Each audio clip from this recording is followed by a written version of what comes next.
Okay. So, magandang gabi po sa ating lahat.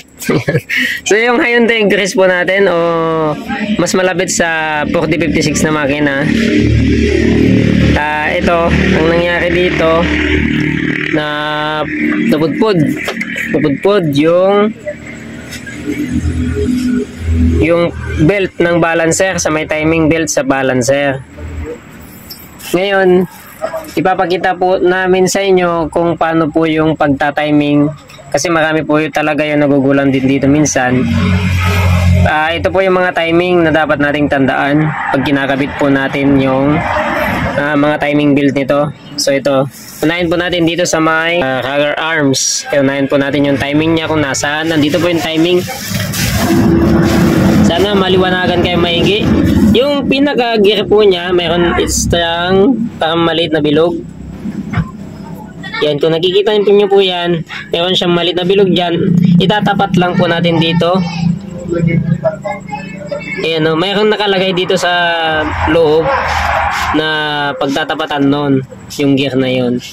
So, itatapat lang natin dyan. Tapos, dito naman tayo sa injection pump. May makikita tayong bungi na nakatapat sa may gear din naman.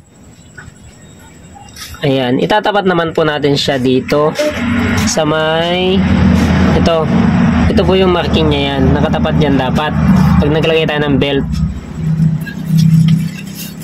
Yan, dapat nakatapat dyan. Tapos, dito naman tayo sa baba, sa may balancer. Sa may balancer naman, meron din tayong tinatapat talaga dyan. Ito po, kung nakikita nyo to, maliwanag po ito. Ito,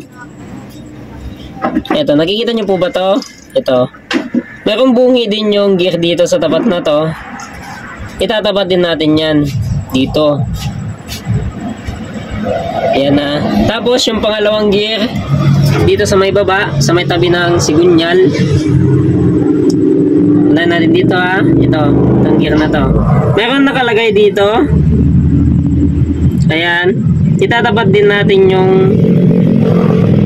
gear. Yung bungi ng gear dyan. Ayan. Tapos ang pinakamahalaga po yung sa may sigunyal. Ang sigunyal naman po ay nakatapat dito. Meron ding itatapat dyan.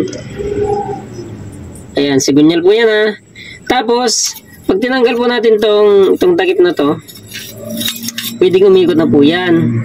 Pero ihanap nyo po dun sa may tapat ng konya.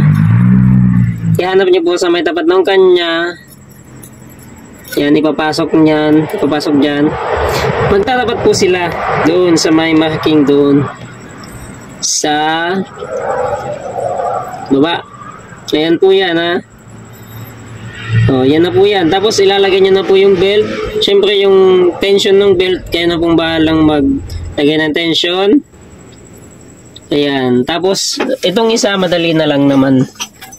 Ito. Susunod na ito kasi nasa na ito. Nasa konya na rin yan, nakatapat. So wala na kayo magiging problema.